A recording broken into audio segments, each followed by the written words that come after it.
Hey everybody, it's Gracia here with another church school lesson, and as we start today, we are going to do a little Easter chant. So I'm going to ask you to repeat after me, and you can do the actions if you want. So, Jesus is alive in me and you as we go and live. So today for our Bible story, which we're reading out of the Spark Storybook Bible, I am wondering, have you ever seen something amazing or unbelievable? Today we're going to hear about the story of Doubting Thomas and what happens when Jesus comes to visit his disciples. So let's see what happens. The disciples were hiding in a house the night Jesus rose from the dead.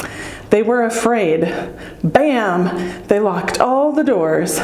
Jesus came and stood beside them. "Peace be with you," he said. The disciples looked up in surprise. Jesus showed them his hands and his side so that they would know it was him. The disciples were very happy. Again, Jesus said to them, "Peace be with you. God has sent me to you. Now it's your turn to go tell the rest of the world about me." Jesus breathed on them in a very special way. He said, "With this breath, I will always be in your hearts, even when I am in heaven. You now have the power to do things I've asked you to do." Thomas was the only disciple not there that night. When he got back, the others excitedly told him about Jesus' visit. "I don't believe you," Thomas said.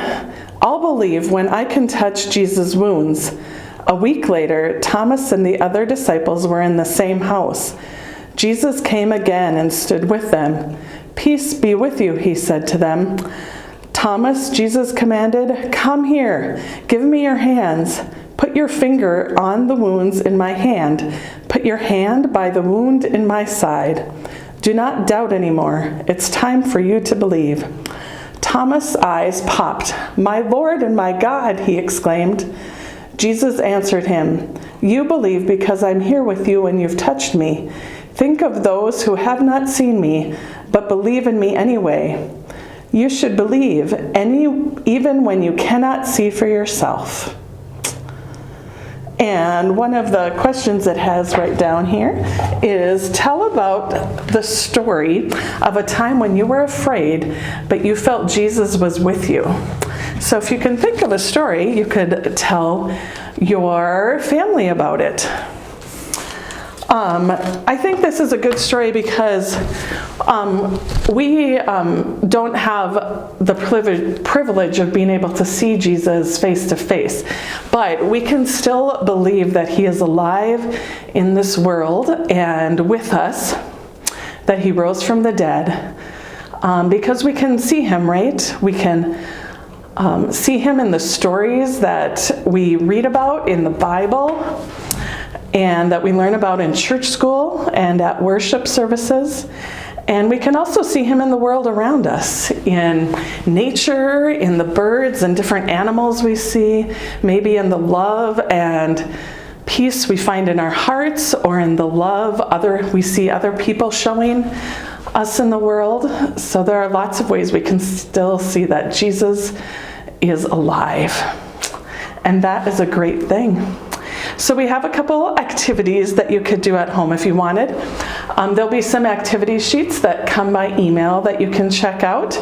And you could also try doing a trust walk where you get a partner and one of you is blindfolded and you either lead them around by the hand or you just tell them verbally how to step and where to go, and then you could take turns being the person blindfolded. So that would be a fun activity. And when you do that, you could talk about, what does trust mean, and who do you trust the most maybe in life? So there's some activities you could do. And we will close with a little prayer, so please pray with me. Dear Jesus, please help us to always trust you wherever we go and in all that we do. And all God's children said, Amen. So thank you for joining us today. We're glad that you did, and we will see you next week.